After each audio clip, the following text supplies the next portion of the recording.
I remember I was on YouTube. It was probably around 3 o'clock in the afternoon, and I had been searching for videos and footage of ghosts and extraterrestrials when I saw a video called Smile for the Camera. It didn't really catch my eye because of the thumbnail. It was just black. But eventually I clicked on it because I had watched every other video that was on the related videos list. When the video came up, I paused it and checked the comments to make sure it wasn't a screamer because I had always hated them. The comment said nothing except for creepy, and it had people talking about how they couldn't watch it to the end. Many comments also notified me of the fact that the view count was stuck at 29 views. Satisfied, I scrolled back up to the video. I set the video quality to its highest setting and made it full screen. It started out black with a bit of static in the background.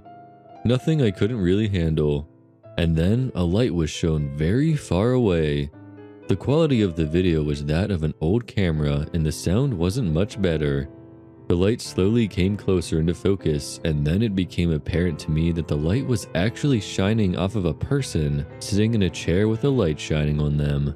At this point, I didn't think that much of the video until I saw that the person was tied to the chair.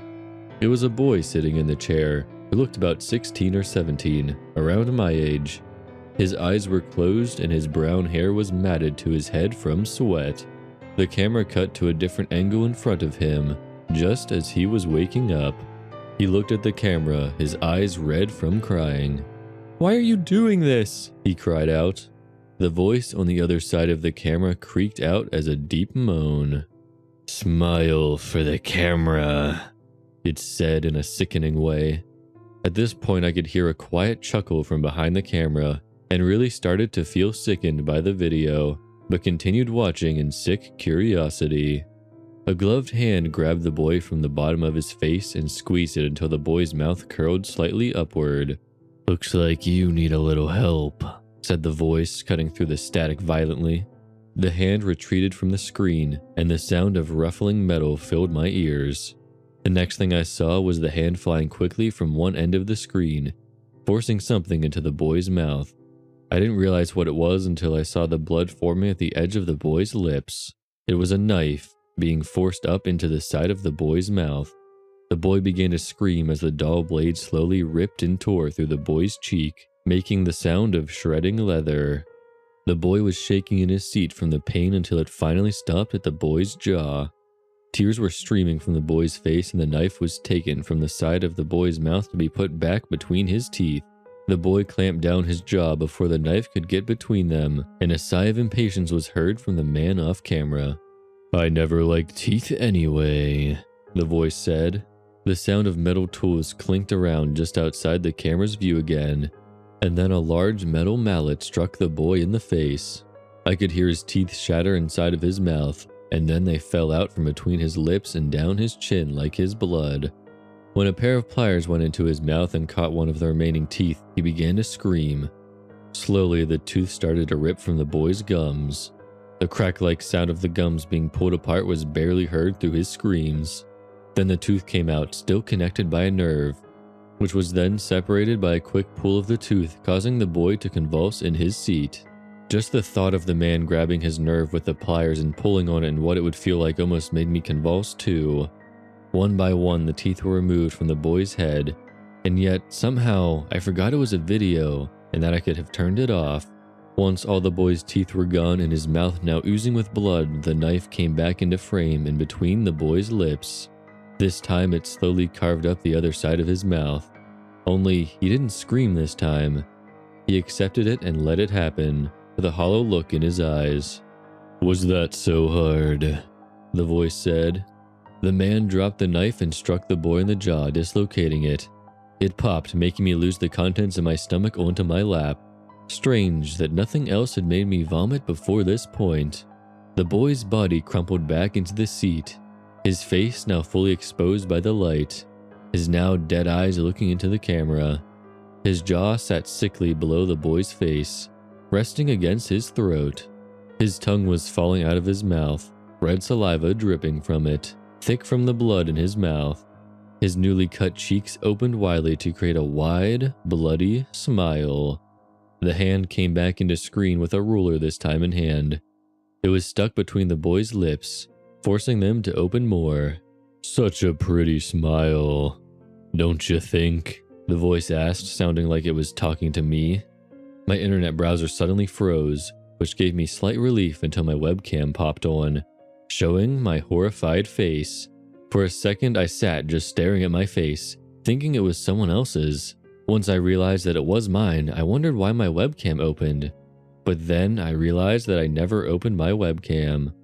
On instinct, I closed my webcam box, then opened Task Manager and forced my browser to close. As soon as it closed, almost on cue, a notepad file opened up with the text, "Last chance, smile for the camera," only for it to close and to see my face back on my screen. My mouth was open and my eyes were wide. I then closed my mouth by force and stared seriously into the lens and said, "Leave me the fuck alone." Once again, the notepad opened up, this time saying, "I think we both know how I can give you a smile." I quickly closed the notepad file only to see a man standing behind me with my webcam. His right eye was made of gray stained glass, and he had a smile stitched into his face, with black thread just at the corner of his lips, forcing them to stay up in a smile. Then, everything went dark. The next thing I knew, I was staring into the lens of an old camera. I tried to move, but then noticed I was tied to the chair. It was completely dark around me other than the man standing behind the camera and a small metal table with red stained tools on it. "You're number 30, he said, smiling. Slowly, he walked behind me, still holding the camera. "Now, smile for the camera," he said very gravely. I was completely frozen in fear. Just as he came around from the side of my view, camera still fixed onto my face. I just stared blankly into it, no expression on my face. The man clicked his tongue twice. "I can help you with that." He shuffled around on the table for his knife, not breaking eye contact with me. He slipped it between my lips and pressed the blade against my cheek. I felt pain and started to taste my blood. My eyes shut from the pain, when I felt my facial muscles curl into a smile. For a second, nothing happened. And then I felt the pressure ease up on my cheek. "You're smiling," the cameraman said, sounding like he enjoyed it in a sickening way. I could feel his body give off an energy of satisfaction. Then I felt a real smile, one that was against my will, like I just heard a funny joke and couldn't stop myself from smiling to it. I opened my eyes and saw the man's face, no longer behind the camera, which was now pointing down. Inside my throat, I started to feel a tickle, a small feeling that felt strangely good.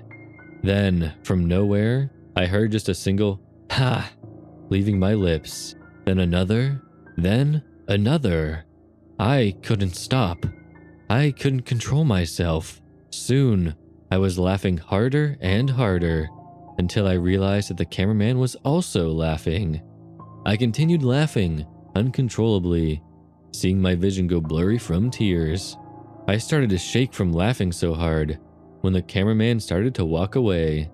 He seemed to fade into the darkness, only leaving his laugh behind, which even faded as well. But I continued to laugh.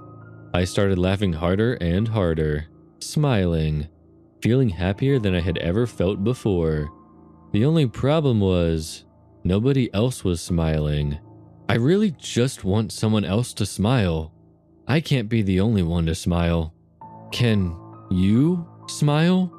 I want to see you smile. Smile for me, and smile for the camera.